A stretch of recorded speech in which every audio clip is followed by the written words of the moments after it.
My wife thought I didn't notice it, but I saw small changes in her, so I quietly moved all my assets and waited. Then she actually filed for divorce, expecting to take everything, only to find nothing left to claim. I've been skimming through the post here for a while, believing I'd never have my own tale to tell. However, life has a way of shocking you, and I've been lugging this about for months. I need to let it out. Let me be clear, I've never been the sort to jump to conclusions or assume the worst. My wife, let's call her M, and I have been together for 6 years and married for 4. Things were solid, or so I thought. We experienced the typical ups and downs, but nothing that made me think, oh, there's a problem here. In reality, throughout the majority of our relationship, we were that couple completely committed colleagues. We laughed at stupid inside jokes, argued for hours about which movie to watch, and had a cadence that just worked. She'd organize elaborate date nights, and I'd treat her to her favorite takeout after a long day. It felt effortless, as if we had figured out the whole love thing. That is why what occurred next struck me like a ton of bricks. The shift around 6 months ago, things began to alter. At first, it was minor details, things you'd likely miss if you weren't paying attention. She began carrying her phone everywhere, even when she was only going to the kitchen or folding clothes. Before this, her phone would sit on the coffee table for hours, and she didn't mind who picked it up. One day, I made this joke, "What are you running some secret spy ring now?" She chuckled and added that, "No, just Works has been emailing me a lot." Okay, fine, but a few days later she created a password. That one caught me off surprise because she had never used it before. When I casually inquired why, she responded something vague about security and hackers.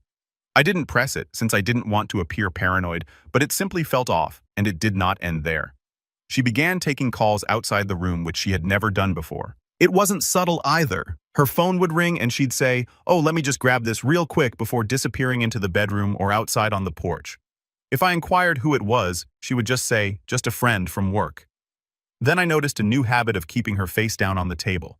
I had no idea that was a thing until I reached over to give her something, and she hastily moved her phone out of the way. It was one of those blink and you miss moments, yet it stayed with me.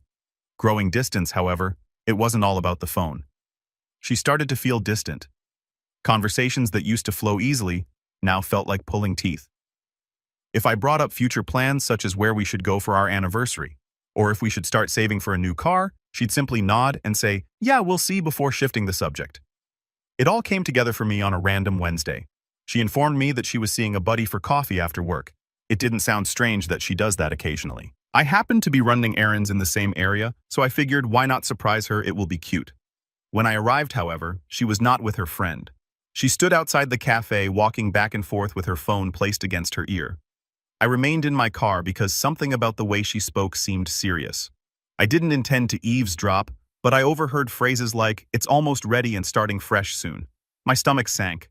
I couldn't figure out what she was saying, but it didn't sound like a job or friend conflict. It sounded grander, like something she had planned. When she returned home, I asked her how her coffee date went, attempting to maintain a casual tone. She told me a complete narrative about her pal complaining about her boyfriend. It was such an unexpected comment that I just gazed at her for a second. "What do you mean?" I inquired. She shrugged. "I just think we should have everything in one place, like all our account info, passwords, documents. That kind of thing, just in case of an emergency." I wasn't sure what to say. This was something we'd never discussed before, and the timing seemed strange given everything else I'd noticed. "What kind of emergencies?" I inquired, attempting to keep my tone casual. She shrugged again. "It's just smart, isn't it? What if something happens to one of us, or what if we need to make a big financial decision quickly?" Her argument made sense on the surface, but something about the way she expressed it made me nervous.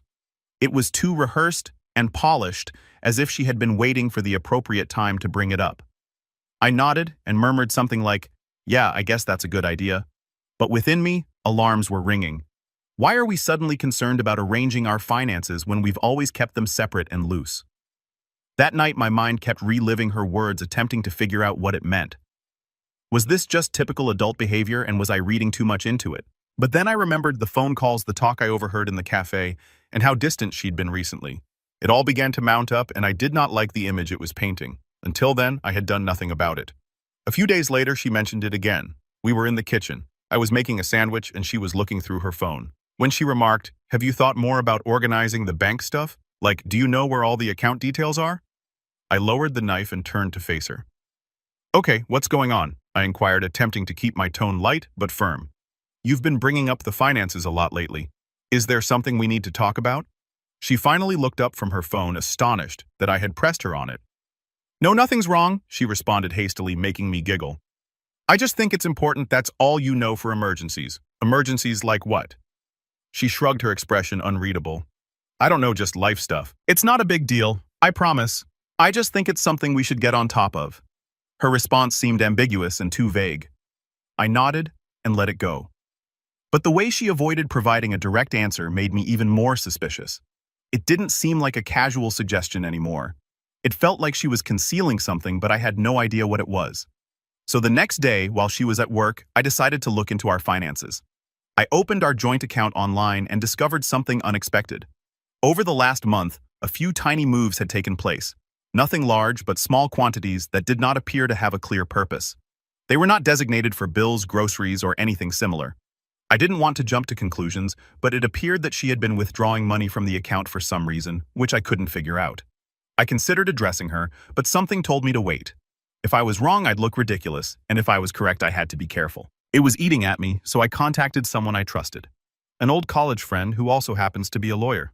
I told him what I discovered while trying not to sound like a conspiracy theorist. Look, he remarked, after I'd explained everything. I'm not saying something is absolutely going on, but you're not insane for wanting to be ready. If you're concerned about protecting your assets, now is the moment to do so. Better safe than sorry. He walked me through what I could do with simple procedures to ensure my finances were protected if something happened. I'll admit that taking such drastic action felt out of the ordinary. It felt like I was preparing for something dreadful even though I wasn't sure what was wrong. But the more I considered it, the more it made sense. If she was really up to something and I was beginning to suspect she was, I needed to defend myself. It was not an easy decision to make, however, this wasn't just about money or assets. It was about the life we had created together. I kept repeating images in my head of our wedding day, the late-night conversations about our dreams and the weird little jokes we shared. How did we arrive here? Is this what our marriage had come to? The prospect of taking these measures felt like conceding defeat, as if I was officially abandoning the trust we previously shared. That evening, while she was out, I sat at my desk and took out my laptop. My hand shook as I opened the computer and began browsing through everything: bank accounts, investment accounts, and the property deed. Each paper I studied felt like a betrayal, but a persistent voice in my head reminded me that this was about survival, not sabotage. I didn't mean to hurt her. I couldn't get rid of the idea that if I didn't act now, I'd regret it later. I compiled a list of everything I could transfer and how to do it without raising suspicion. As I typed, I felt a crushing weight settle against my chest. I had entirely trusted her for years, and now here I was playing defense against the person I thought would always have my back. Then I called my mother and explained why I needed her help, but not in detail. I need you to hold on to some things for me for a while. If it's nothing bad, just something I need to do to protect myself just in case. She was silent for a minute, likely trying to figure out what I wasn't saying. Are you okay? Her voice was filled with anxiety. Yeah, I lied. It's just a precaution, nothing to worry about. She didn't press me, but I could hear the pause in her voice when she responded. Of course, sweetheart. Whatever you need. I hung up the phone with an odd mix of relief and shame. I despised engaging her in this mess, but knowing had my back provided some steadiness in an otherwise chaotic environment. By the time I arrived home, I had already begun the process. I moved the majority of my assets, our cash investments, and even the house to my mother's name. I kept enough in our joint account to keep up appearances, but the rest was locked down. She didn't notice anything. She walked in, kissed my cheek, and asked if I wanted to watch a movie. I appeared okay, but inside, I was a wreck. Part of me felt awful, as if I had betrayed her trust. But another part of me felt relieved, as if I was finally gaining control of a situation that had spiraled out of my control. Over the next 3 days, I tried to maintain a normal routine. I didn't want to let her know that anything had changed. She appeared satisfied, even unusually cheery at times. However, rather than putting me at ease, it increased my suspicion. If she was plotting something, she did an excellent job of concealing it. What stood out, however, was that she never brought up the finances again, not even after I questioned her the last time. It was as if the subject had evaporated from her memory. At first, I believed I had overreacted, and she dismissed the subject since it wasn't relevant. But the more I thought about it, the more I realized she was avoiding it, almost as if she was afraid to bring it up again after I pressed her. I noticed her staring at me a few times, as if she was assessing my mood or contemplating whether to say something. Every time I noticed, she'd quickly return her attention to whatever she was doing with her phone, the TV, or a book. It was slight, but it was present. It felt like she was waiting for me to bring it up, as if she didn't want to push the issue again. The silence only made me feel more anxious. It wasn't like her to drop anything she considered essential, and the way she avoided it suddenly appeared deliberate. If she was testing the waters, she was not going in. If she was waiting for something, I was not about to give her the go-ahead. Whatever her next move was, I knew I had to be one step ahead. Something was coming, but I didn't know when or how. All I could do was prepare. That night, I made certain that everything was solid. I glanced over the paperwork again, double-checking every aspect of my mother's asset transfers, the house and the savings. Everything was now legally in her name, sealed in an uncontested trust. I even called her to confirm that she had all of the necessary papers. 2 weeks had passed, and everything appeared normal to normal, frankly. She was acting more loving, even starting to talk about unrelated topics like jobs or what we should eat for the evening. It threw me off because she'd been aloof for months and avoiding anything more than superficial conversations. Part of me began to question whether I had been overreacting all along. Maybe the strange conduct was merely stress or something I didn't comprehend. But then one random Friday night, she sat me down on the couch, turned off the television, and said, "We need to talk." My stomach fell quickly. I knew what she was going to say before she did. "I think we should get a divorce," she replied with her voice so calm it seemed prepared. It wasn't furious or emotional, it was simply frigid, as if she had told me we had run out of milk. I stared at her, unsure how to respond as she explained her argument. She mentioned needing space, wanting to figure herself out, and feeling like she'd lost her identity in the marriage. Standard breakup phrases that didn't really explain anything. But then she said something that struck a different tone. "You know, I've made a lot of sacrifices for you over the years, and I don't think you really appreciate them. I deserve more." That last part stung. It wasn't just that she wanted out, it was that she framed it as if I owed her something. That everything was my fault, and she was simply claiming what was properly hers. As I sat there trying to understand what she was saying, a new question arose.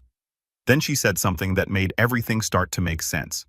"A friend of mine has been helping me see things more clearly," and she continued, not looking at me. A friend. I remained still, letting her speak, but my mind was racing. Who was this friend? Why were they so involved in my marriage? The way she stated it was not casual.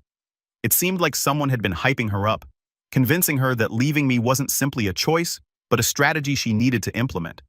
And the more she talked about how she deserved more because of her sacrifices, the more I became skeptical. Sacrifices? What kind of sacrifice? She was happy with me, or so she said. I worked hard to offer her the life she desired, and it wasn't just about money. When she asked to move closer to her job, I agreed, even though it meant a lengthier commute for me. When she wanted to attend that pricey yoga retreat last year, I made sure we budgeted for it. Even going on a vacation I was looking forward to so she could go. I backed her when she changed careers twice, telling her it was fine to take the risk because I wanted her happy. I believed being a decent husband meant putting her first whenever possible, and it wasn't as if I was an unresponsive, distant partner. I showed up. I remembered birthdays and random things she had mentioned loving. When she mentioned feeling caught in a rut, I suggested Dayton nights. I listened to her complain about her job, friends, and family. I didn't always get it right, but I did try. That's why her eyes hurt so much. I didn't even consider buying it. She was not upset due to anything I did or did not do. She was upset because something had changed in her. Perhaps it was the acquaintance she kept bringing up, or something else, but the lady sitting in front of me was not the woman I married. And I was not going to let her rewrite our marriage tale to fit her new narrative. I didn't press her at the moment. Instead, I nodded and said something innocuous, such as, "If that's how you feel, I guess we should figure out the next steps." She seemed startled that I wasn't arguing or begging her to stay, but I didn't mind. My attention had already changed. I needed to know who or what was causing her sudden planned shift in conduct. She didn't just wake up one day and decide she wanted out. This was something greater, and I wasn't going to let it surprise me any more than it had already. After that chat, she went into her own apartment, and I received the divorce papers on Monday. Let me tell you, they didn't only want to stop the relationship.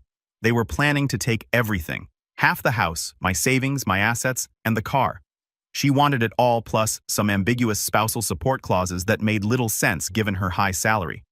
It seemed as if she was expecting me to give her all I had worked for. At first, I assumed she was just being vengeful, but the way she articulated her demands so specific and aggressive reassured me that she had someone guiding her through this. So I started digging. I couldn't just ask her who she'd been talking to, so I had to be clever. I began with her social media. She hadn't blocked me, and even though she didn't post frequently, I searched through her tagged photographs and comments looking for someone new. That's when I discovered the pattern. Jake repeatedly liked and commented on her posts. Nothing obscene, but enough to make me pause. I clicked on his profile, which was public. At first glance, he didn't appear to be much more than a 30-year-old marketing professional, but as I scrolled down, I spotted something unusual. He posted a photo at the same cafe I'd seen her at weeks before, on the same day I overheard her discussing starting anew. My gut churned as I continued scrolling. More subtle signals were a comment on one of her pictures that read, "You've got this," as well as a selfie he'd taken from what appeared to be her new residence. None of it was substantial evidence, but it was enough to raise my suspicion. I wasn't sure what to do with this information, but I knew I couldn't just sit there and wait for solutions to come my way. Her statement of a friend who helped her get through things remained with me, and I wanted to know who it was. I decided to contact one of our mutual acquaintances, Lisa. She and my wife had been friends for years, so she knew what was going on. I kept the conversation light at first, asking if she'd lately spoken with my wife or if anything seemed strange. Lisa reacted swiftly, saying she had no idea about the friend or any suggestions. I asked a few more probing questions, but she cut the conversation off defensively, claiming she couldn't help me. The entire situation felt rushed, as if she was trying to avoid becoming engaged. Not willing to give up, I called another buddy, Emily. I followed the same pattern, stating that I was simply trying to make sense of things. She was apprehensive at first, responding vaguely to my questions. When I pressed her more, she quickly ended the call, leaving me even more skeptical than before. I sat there frustrated, trying to figure out my next move. Then, to my astonishment, Emily called back. She told me she needed to make sure what she said didn't come back to her. I assured it wouldn't, and after a long pause, she revealed what she knew. Apparently, my wife had been spending a lot of time with someone named Jake, whom she had met at work. Emily claimed she didn't know much else, but from what she'd heard, Jake was very active in the divorce advice my wife was receiving. Hearing that name felt like a puzzle piece fitting into place. It was evident that this was more than just her need for space or to find herself. Someone else was in the picture, directing her decisions, and I was eager to discover why. I chose to confront it in my own manner. That Saturday, I headed to her apartment building and parked a block away, trying to confirm what I already suspected. A few hours later, she and Jake stepped out of the building. They did not hold hands or anything, but the way they walked together, close, leaning in to talk, was plenty. They got into his car and drove away, leaving me sitting there staring at the spot where they had been. I did not follow them. I did not need to. At that point, it was evident she hadn't simply stopped loving me. She'd been preparing to go with someone else, and now everything made sense. The unexpected distancing, the money questions, the forceful demands, and the divorce papers. She wasn't simply abandoning me, she was leaving me with nothing, and she was accompanied by someone at all times. I went home that night, my head racing with everything I'd learned. The betrayal burned, but what hurt the most was how premeditated everything was. She was using the divorce as a stepping stone to whatever life she was creating with Jake, but she had no idea what I had planned for her. The first mediation session felt strained from the time we stepped in. Her lawyer arrived with a binder so thick that it appeared they were bringing a case against a Fortune 500 firm. He began listing her demands as if they were entirely reasonable. Half the house, the money, my assets, the car, and even some gibberish about spousal support. I remained silent, seeming to listen, but I was waiting for my attorney to make his move. When it was finally our turn, he handed a stack of paperwork across the table and said, "Before we proceed, I think it's important for everyone to review these." Her lawyer took the papers and skimmed through them. His confident posture changed fast as he flipped through the pages, his brow furrowing harder with each one. "What is this?" he inquired, gazing at my lawyer. "These documents show the transfer of all major assets into a trust under my client's mother's name," my lawyer said calmly. "The transfers were completed several weeks before the divorce filing, and the trust is fully legal and irrevocable." The room became utterly silent. Her lawyer looked at her confused and frustrated. "You didn't mention this," he stated flatly. She snatched the papers from his hands and flipped through them. Her face was flushing. "This can't be real," she said, staring at the notarized signatures and dates. Then she turned to me, her countenance changing from incredulity to rage. "You planned this," she muttered, gazing at me as if I'd committed a heinous crime. "You knew I was going to file, and you set this up to screw me over." I did not respond. I just sat there and let her connect the dots on her own. Her lawyer apparently agitated and requested my counsel to elaborate, so he did slowly, deliberately, and with every piece of evidence necessary to make the transfers irrefutable. The dates aligned exactly, indicating that I had transferred everything well before she filed. The signatures were duly notarized, and the confidence was solid. There was nothing they could do to challenge it. She was furious. "You're unbelievable," she said, leaning forward in her chair. "I can't believe you'd do something like this to me." I still did not say anything. What was there to say? This was not about me doing anything to her. This was to defend myself because she had made it apparent she was not going quietly. The conference finished with her lawyer saying something about needing to rethink their strategy, but everyone in the room knew they had no further moves to make. When we walked out of the building, she took me aside in the hallway.